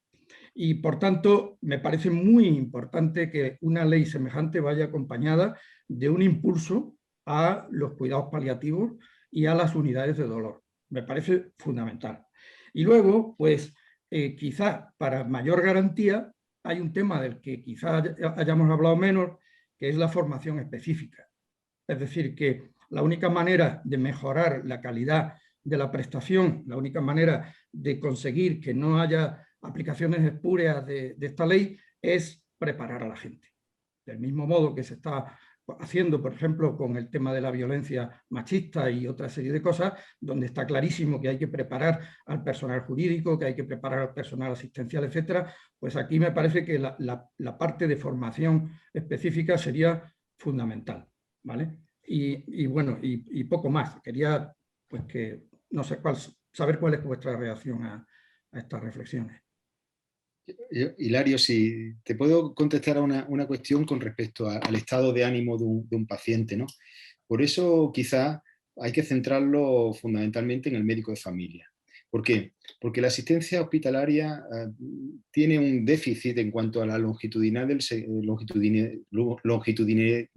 del seguimiento del paciente, vamos, la continuidad asistencial, ¿no? El médico de familia, sin embargo, no. El médico de familia conoce al paciente en toda su enfermedad, en toda la etapa de la enfermedad. Si el médico de familia considera que está en una situación en ese momento anímicamente mal, que no era la que tenía hace 15 días, perfectamente, es decir, la ley lo contempla. Es decir, el médico deniega la eutanasia. ¿Por qué? Porque puede considerarlo que no está en el momento más adecuado para tomar esa decisión. Por eso es tan importante el médico de familia, por eso es tan importante esa continuidad asistencial. En los hospitales es cierto que, bueno, en diferentes especialidades sí existe esa continuidad, los oncólogos médicos cada vez hacen una asistencia y los hospitales estamos cambiando también para dar una continuidad en cuanto a que sea el mismo profesional. Pero los médicos de familia son tan fundamentales en este aspecto por lo que estoy diciendo, porque conocen el entorno, conocen a la persona y conocen a la familia. Y esto nos da una garantía de que esa asistencia no va a ser en un momento de 15 días en que anímicamente esté mal. Pues sí, estoy de acuerdo. Muchas gracias. Gracias. ¿Vosotros queréis añadir algo? Miguel Anso, ¿tú quieres añadir algo a la reflexión de Hilario?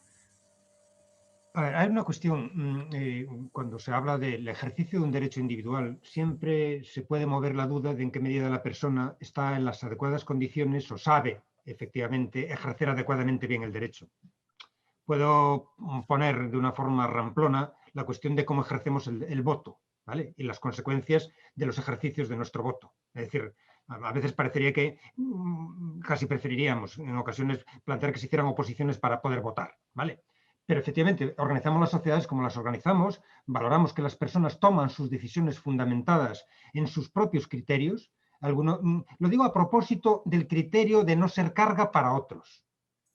Es decir, que siempre se plantea como una especie de criterio maligno, indeseable y que hay que evitar por encima de cualquier cosa y puede formar parte de la jerarquía de valoraciones que hace la persona y colocarlo, digamos, en un nivel principal, el facilitar, por ejemplo, planteado en forma más positiva, imaginemos, la mejor vida para sus hijos, no creándoles situaciones de dependencia o de que ellos tengan que sacrificar no se sabe qué cosas. Podemos hacer toda la discusión moral que queramos al respecto, pero en cualquier caso, sus criterios son sus criterios, digamos, y sus valoraciones son sus valoraciones. Otra cosa es que asistamos a fenómenos de presión, coacciones, engaños, etcétera, que es otro tipo de cuestión. La cuestión de la coacción yo creo que es una cuestión siempre principal en el ejercicio del derecho individual. Y efectivamente crear las mejores condiciones de información, apoyo, medios, etcétera, para que la persona pueda elegir, dar posibilidades de elección. Y cuando hablo de dar posibilidades de elección no es solamente la cuestión en relación a este tratamiento o aquella otra cosa. En general estamos ante una enorme desigualdad en las posibilidades de elección de las personas a lo largo de la vida y vivimos con absoluta tranquilidad también con esto. Me refiero que, por así decirlo, la eutanasia o el planteamiento que hoy hacemos de la eutanasia es coherente con el nivel de desigualdad social existente. Es más, planteamos que la necesidad de que las personas ejerzan sus derechos individuales y protagonicen el ejercicio de la libertad es condición para avanzar hacia una sociedad más justa. Y una sociedad más justa es aquella que ofrece posibilidades, oportunidades equiparables a los diferentes componentes de la misma sociedad.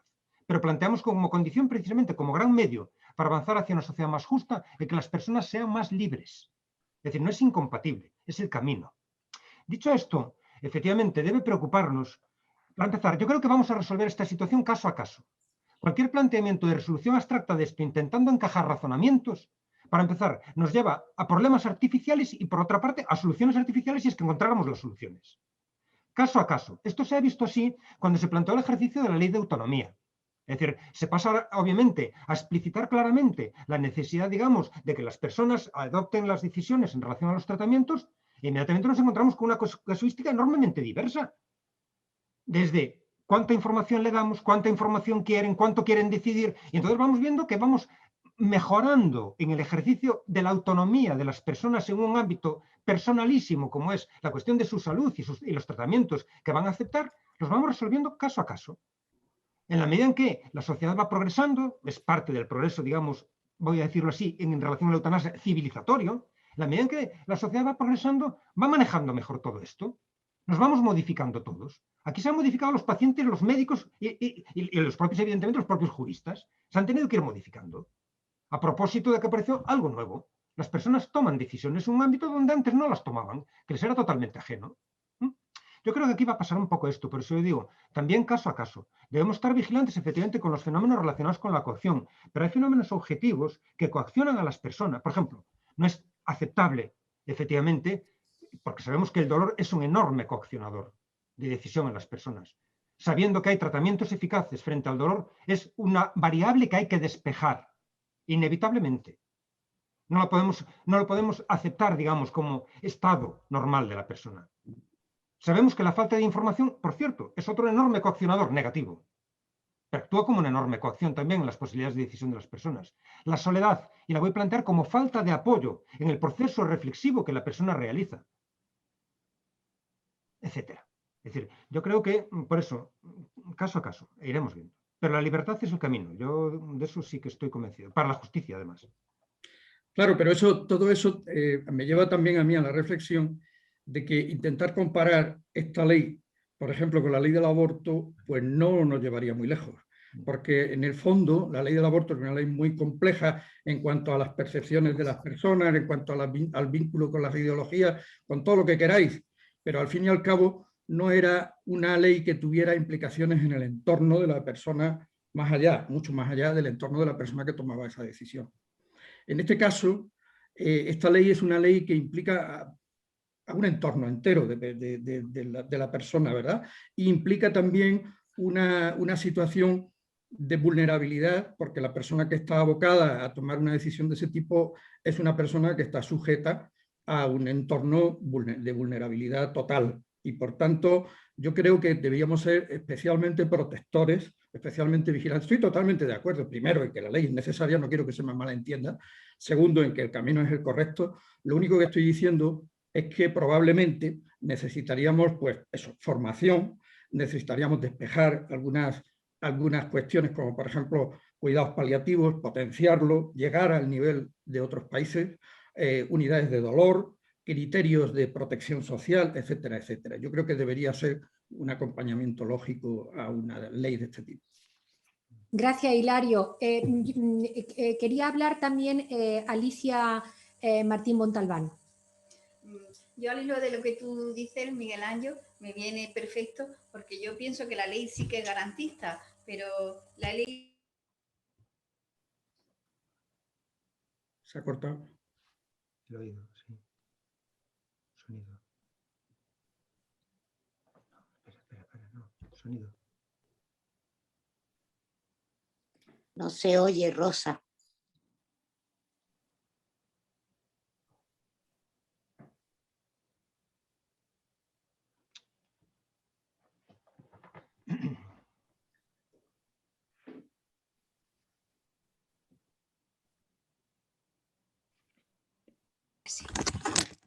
¿Se oye ahora?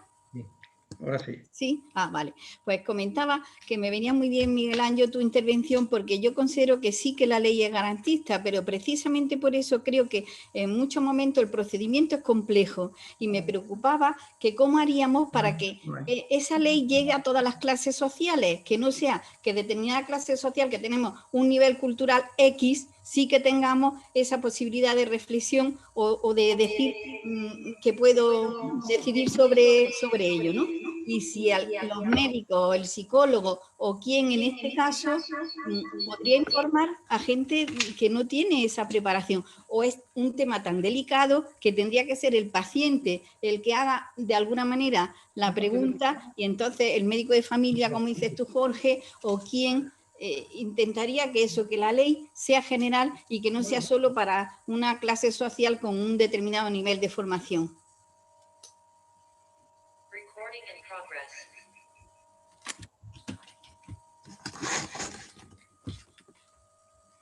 ¿Puedo comentar algo? Sí, claro. Sí. No, a ver, sí, me parece que es muy importante, efectivamente, y yo creo que en relación en particular a quienes trabajamos en el ámbito público, es decir, en un sentido muy abierto, en la función pública, es decir, servidores públicos, no podemos tener un comportamiento pasivo respecto a los derechos de las personas. De hecho, está previsto legalmente que no podemos tener esto. No solamente debemos respetarlo, y no solamente debemos facilitar su ejercicio, debemos también informar de los derechos, digamos, a las propias personas. Obviamente, informar en una condición de este tipo no es obviamente, el empujar, digamos, a que ejerza el derecho, sino al darle los recursos para que tome opciones. En ese sentido, claro que nos corresponde un papel más que simplemente pasivo de respetar, que es lo mínimo, lógicamente.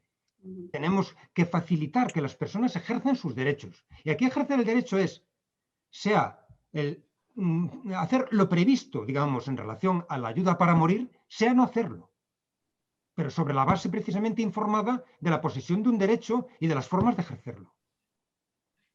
Digo esto porque pensando en una normalidad de esto, nuestro planteamiento, nuestra actitud, digamos, en la relación con los pacientes, no puede ser una mera actitud pasiva de a ver con lo que viene, que obviamente la sociedad se encargará a los medios de comunicación, asociaciones, etcétera, pero por otra parte, en nuestro hacer individual en la atención a las personas, esto debiera formar parte, digamos, del intercambio normal, en un ambiente además de confianza, es decir, el establecido, digamos, en esa relación terapéutica, ¿no? Yo quiero preguntar una cosa, Rosa. Sí, espera.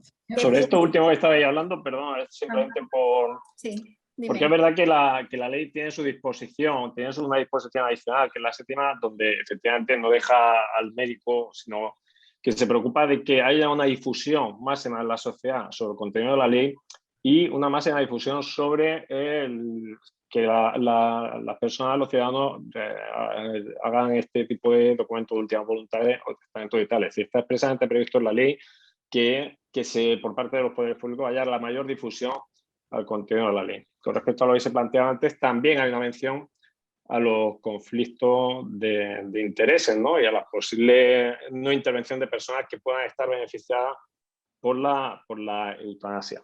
Yo sobre el tema, y ya perdón por esta coda, el tema de la garantía, efectivamente, bueno, es decir, la ley tiene 3 filtros y la ley garantista es verdad que está un poco, porque como depende de cada comunidad autónoma, la creación del órgano, cómo funciona y los criterios, cada comunidad autónoma luego habrá unas reuniones anuales para coordinar el criterio, Pero yo solo pongo la base sobre, o pongo un poco el acento, quizá por formación profesional, que estamos hablando de un procedimiento administrativo. El voto, cualquier otra cosa, tiene posibilidad de vuelta atrás. Aquí hay un recurso contencioso administrativo judicial contra la denegación. Pero la base del derecho administrativo es que cualquier decisión administrativa es revisable ante los tribunales, que son los que tutelan los derechos y deberes y libertades de las personas.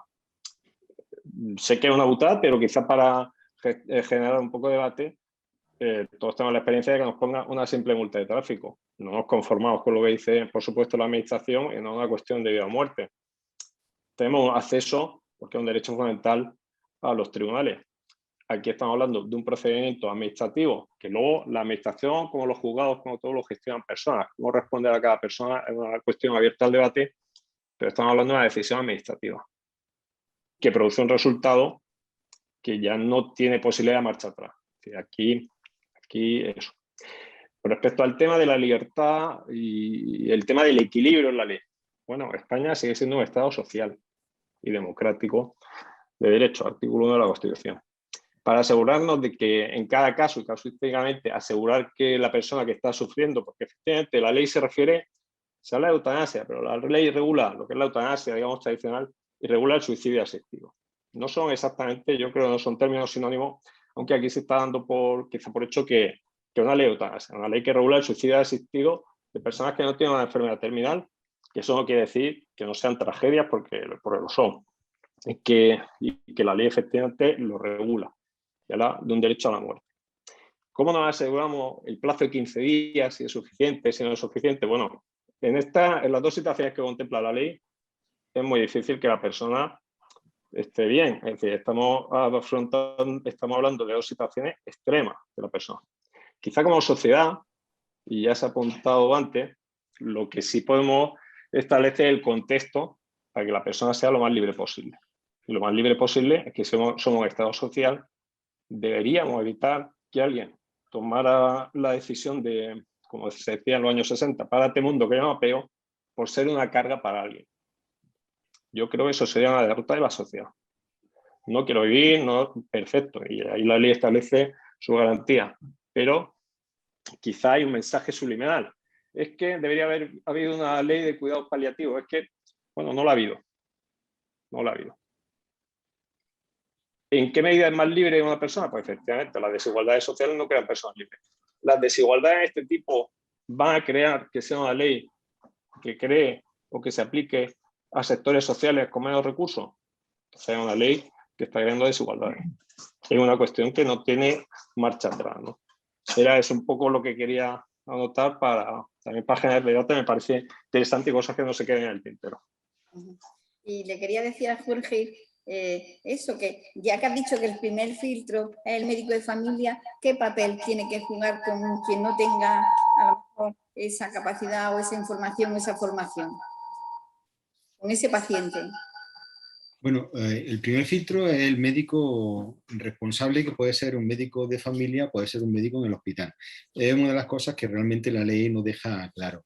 Pero creo que el papel del médico de familia es muy importante en cuanto al conocimiento que tiene con respecto a la situación, vuelvo a insistir, familiar, social y a las necesidades que tiene ese paciente, ¿no?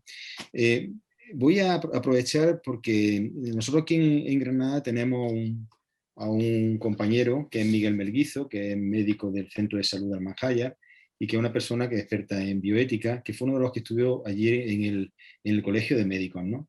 Y Miguel Melguizo ha escrito un artículo en una revista de atención primaria hace muy poco, en marzo, ha salido en abril, junto con Abel Novoa, que también es otro médico de familia de reconocido prestigio, ¿no?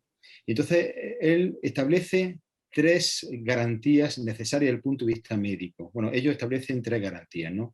Que le hemos estado hablando a lo largo de la charla, pero que me parece importante cómo ellos lo definen, ¿no? 1. Cubrir las necesidades clínicas, que significa ofrecer unos cuidados paliativos accesibles y de calidad. Esa es una garantía imprescindible y como sociedad tenemos que darle a los pacientes. Segundo, lo decía Miguel, una correcta información, que significa clarificar ante los ciudadanos los diferentes escenarios del final de la vida y sus consecuencias. No hay que hablar de eutanasia, de suicidio asistido solamente. Hay que hablar de adecuación del esfuerzo terapéutico.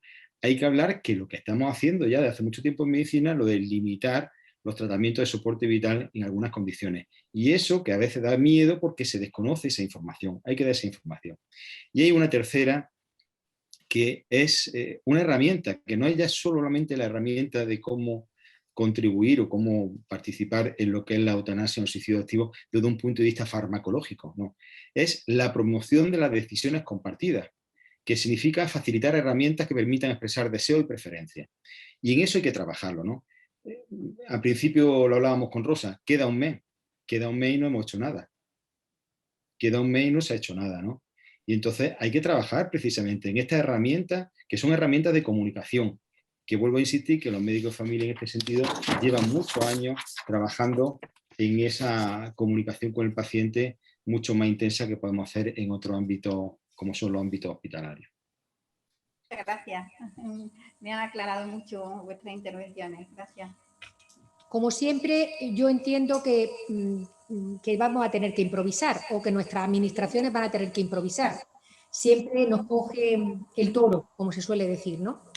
Y es una pena, porque como dice Jorge, que me parece muy, bueno, lo ha apuntado Hilario, lo ha apuntado Raúl, ahora lo ha enfatizado tú, Jorge, realmente hay que ofrecerle todas las posibilidades al paciente. Hay que ser proactivo en explicarle, en informar acerca de todos los recursos, la eutanasia entre ellos, pero también, como tú decías, en primer lugar, ofrecerle una buena cartera de servicios paliativos, de prestaciones paliativas. Y nuestros servicios de salud, servicios públicos de salud, no están preparados para ofrecer unas buenas prestaciones paliativas. Entonces, creo que esta ley, que me parece necesaria, no solamente bien intencionada, sino necesaria, creo que debería de haber estado acompañada por una ley que impulsara en serio, con todos los recursos, no solamente, digamos, con el discurso político o legal, sino con los recursos económicos, con la dotación presupuestaria necesaria, un fortalecimiento y en algunos casos la construcción, porque en algunos servicios de salud o centros hospitalarios están muy deficientes, una construcción solvente de las prestaciones paliativas. Rosa, completamente de acuerdo, pero además hay que decir algo que antes también comentaba Alicia. Ya no solamente es soporte en cuidados paliativos, sino también el soporte social. Vamos a ver, ¿puede haber discriminaciones por estatus económico? Es posible. Es decir, no es lo mismo la persona que tiene un apoyo de unos cuidadores profesionales que lo puede permitirse la familia, que esa persona en el cual pues solamente tiene un cuidador que puede ser su pareja, como pasó hace unos meses, que depende de esa persona y piensa, estoy amargándole la vida a mi marido, ¿no? Como ocurrió con esta mujer que el marido, bueno, se hizo un suicidio asistido realmente, ¿no? Eso es una realidad, es decir, la asistencia también por parte de algo que no es solamente los cuidados paliativos, sino cuidados al paciente por parte de lo que son, bueno, pues otros ámbitos que no son expresamente los sanitarios, sino los sociosanitarios. Claro, los servicios sociales, si no es solamente el tema de prestaciones paliativas, me refiero a la cartera de servicios sociales, que también es enormemente deficiente, tiene muchísimas deficiencias y muchas carencias en muchas comunidades autónomas. En este sentido, los servicios sociales, asistencia social y servicios sociales son competencias autonómicas, como sabemos, y por tanto hay una enorme también desigualdad. No solamente a título personal por la capacidad económica de la familia, sino también desigualdad en función del lugar de residencia. Es decir, no va a tener los mismos servicios sociales o prestaciones sociales los ciudadanos de Andalucía o de Extremadura o incluso de Galicia, que los que tienen en el País Vasco o en Navarra o incluso en Cataluña, ¿no? Es decir, hay desigualdad económica a nivel familiar, pero también desigualdad territorial en función de dónde se resida. Potenciación, por tanto, también de los servicios sociales, evidentemente, de la asistencia social y de los servicios sociales, muy deficitarios. ¿Alguna pregunta más? ¿Algo que queráis añadir? Pues entonces simplemente despedirme de vosotros, pero primero dar mi más sincera agradecimiento, felicitación primero y agradecimiento a los tres ponentes, Jorge, Miguel Anso, Raúl, por vuestra aportación, por vuestra reflexión, a todos los participantes por vuestro tiempo y por vuestras aportaciones también. Y dentro de unos, vamos a poner 4 años, vamos a dejarle un recorrido de 4 años a la ley, nos volvimos a reunir para ver exactamente cómo va rodando, cómo va el rodaje y hacer un balance. Muchas gracias a todos. Detenemos la grabación. Gracias. Gracias a vosotros. Venga, gracias a vosotros.